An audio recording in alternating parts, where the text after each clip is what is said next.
O filho de um líder, vamos dar um exemplo, o filho de um pastor, aproveitando-se às vezes de ser filho de um pastor, começa a transgredir a palavra de Deus.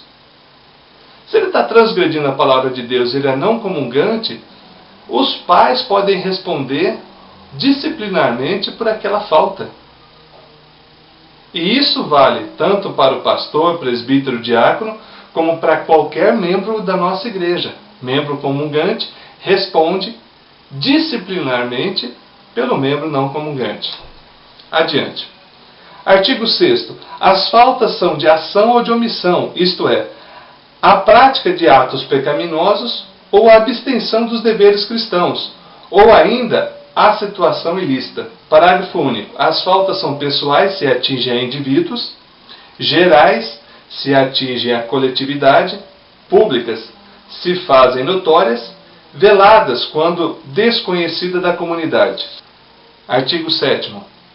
Os concílios incidem em falta quando tomam qualquer decisão doutrinária ou constitucional que flagrantemente aberra dos princípios fundamentais adotados pela Igreja.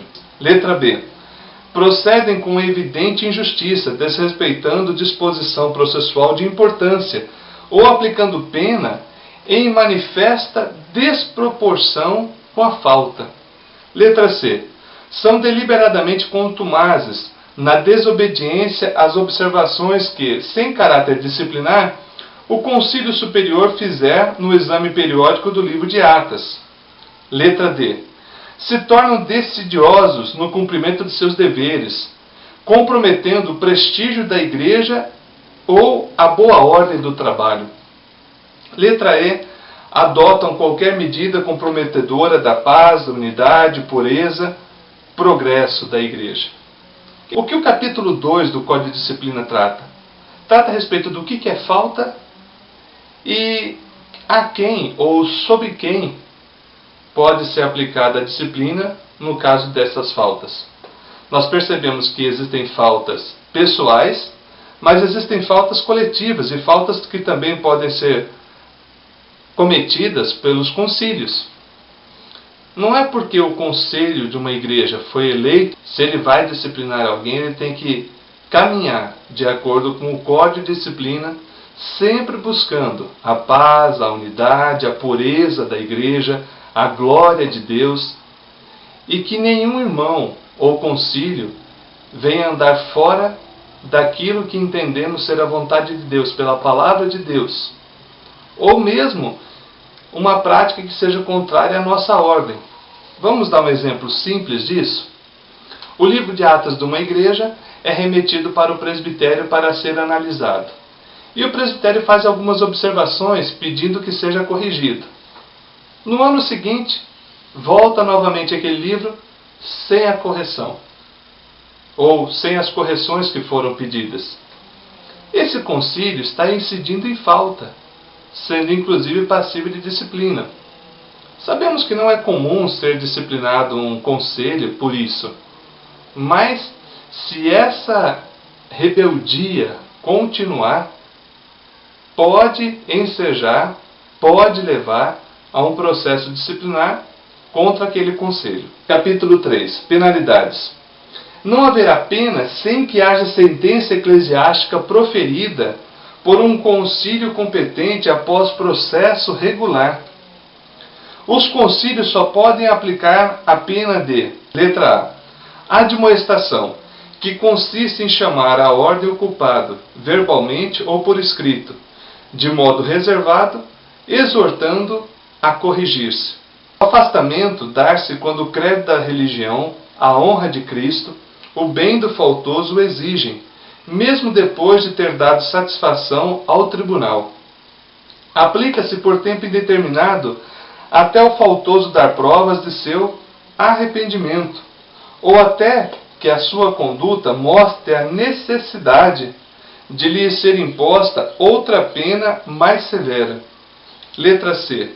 Exclusão, que consiste em eliminar o faltoso da comunhão da igreja.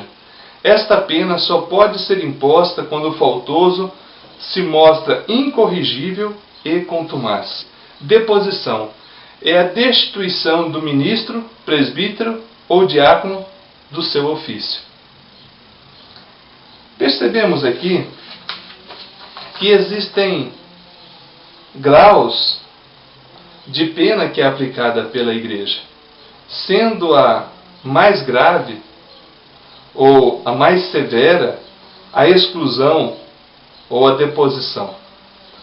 Sabemos que é fato que nenhuma igreja faz isso com alegria.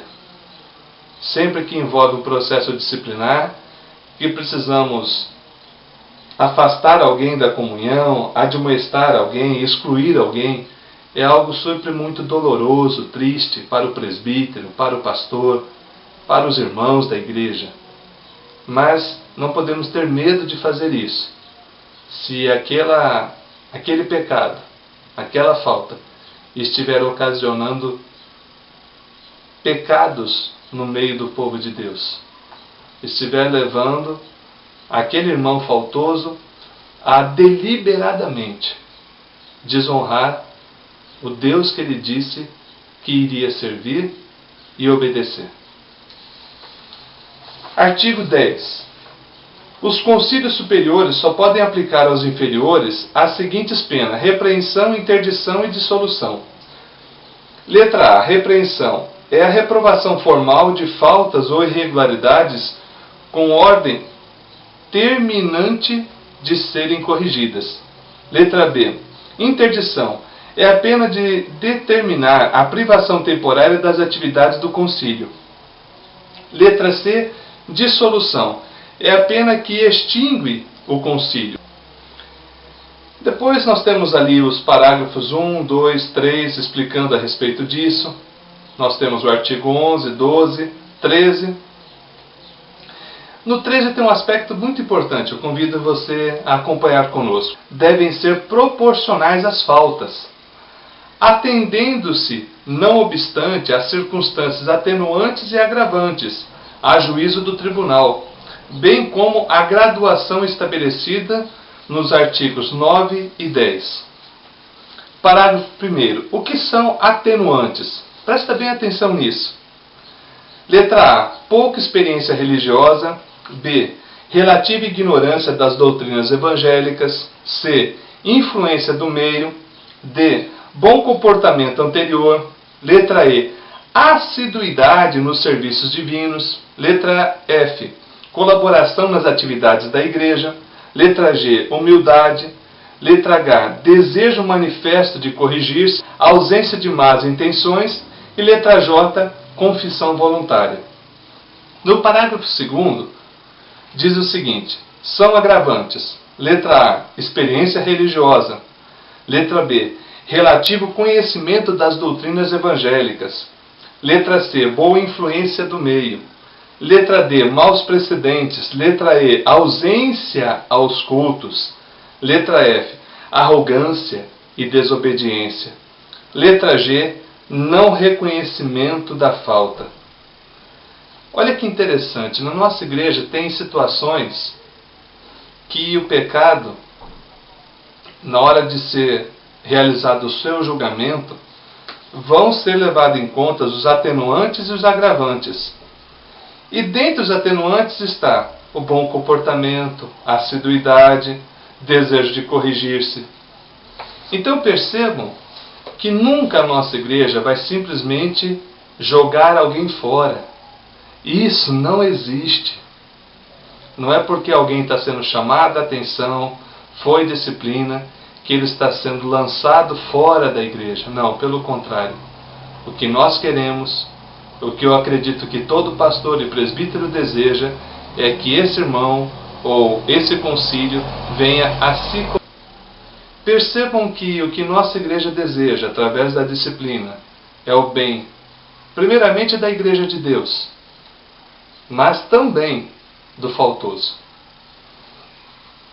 Depois nós temos o artigo de número 14, que fala: os concílios devem dar ciência aos culpados das penas impostas, por faltas veladas perante o tribunal ou em particular, por faltas públicas, caso em que, além da ciência pessoal, dar-se-á conhecimento a igreja.